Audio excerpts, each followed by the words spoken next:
just to have a happy ending, and I don't got a plan B. A plan A's all I need. Took the ships from the sea and burnt them all, no retreat. It's kill or get eat. Wasit pertandingan laga perdana Piala Asia U23 antara Indonesia versus Qatar masih menjadi sorotan netizen di tanah air pada Selasa pagi 16 April 2024. Media sosial dipenuhi umpatan hingga tudingan hadiah yang diterima sang wasit. Sejatinya, pertarungan yang berlangsung di Jassim bin Hamad Stadium berjalan imbang dan saling serang. Sayangnya wasit yang memimpin pertandingan, Nasrullah Kabirov, membuat sejumlah keputusan kontroversial yang merugikan timnas Garuda.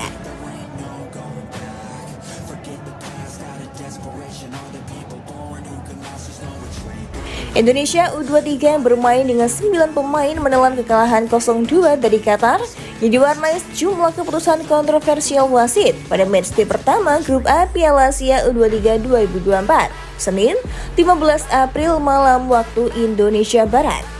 Kekalahan ini diwarnai keputusan wasit asal Tajikistan, Nasrullah Kabirov, yang mengundang perdebatan.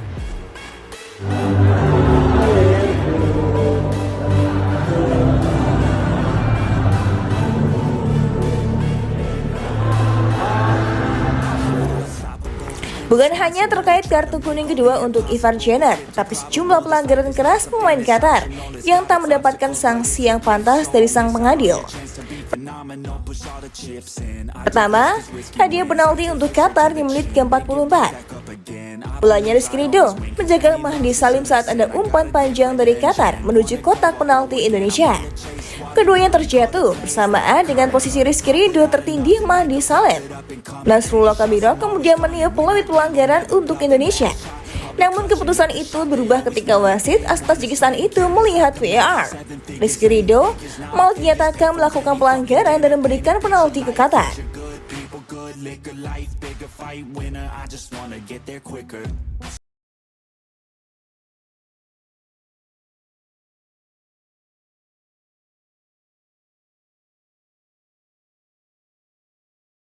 Kontroversial sang wasit tak sampai di situ. Nasrullah Kabirov pun memberikan kartu kuning kedua untuk Ivar Jenner yang membuatnya harus keluar lapangan. Keputusan itu membuat bingung semua orang, sebab Ivar Jenner tak melakukan pelanggaran.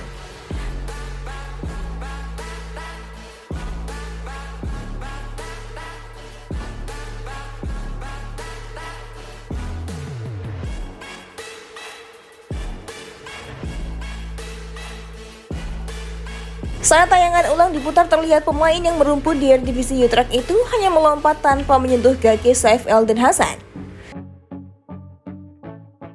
Dan juga dalam unggahan Goalcom Indonesia, tampak wasit mengeluarkan kartu merah dari saku ketika melihat pemain Qatar menjatuhkan pemain Indonesia. Namun ajaibnya, yang mengubah keputusan itu hanya menghadiahkan kartu kuning untuk Qatar. Referee had a good look and said no. He can't believe he didn't get the decision. Shoulder to shoulder.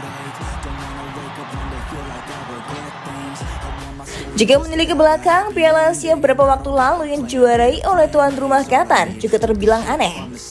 Bagaimana tidak, Qatar berhasil keluar sebagai juara setelah mencetak hat-trick yang ketiganya berasal dari titik putih. Wah, agak lain ya Qatar ini. Voucher hadiah wasitnya seperti tak habis-habis. Melihat kejadian tadi, gimana menurutmu? Coba tulis pendapatmu di kolom komentar.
unstoppable and responsible to try to make all the impossible go flip to probable. This life is not something that's optional, it's got its obstacles, but it's a gift, so don't miss out on your chance to be phenomenal. Push all the chips in, I take risks cause risky wins, I take it straight to the chin, then get right back up again. I don't lose, I always win, cause any loss is a lesson. I got a different engine, wanna go, I'll go again. I'm on the chase while they running, call the plays that are coming, turn a profit out of nothing, like a prophet up and coming. Taking shots, I'm always gunning, when I gamble, never bluffing. Last shot, I'll be clutching, hit the shot they always wanted. Game winners, train killers, I can make 7 figures. Biggest pay for any fucking game, paint a picture like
Wait, let me get my head straight. I need a drink of water. It's been days I've had a headache. Don't wanna wake up one day feel like I regret things. I want my story just to have a happy ending, and I don't got a plan B. A plan A's all I need. Took the ships from the sea and burnt them all, no retreat. It's kill or get eat and get buried with the seeds. Untuk saat ini, Cantika rasa sudah cukup ya menemanimu.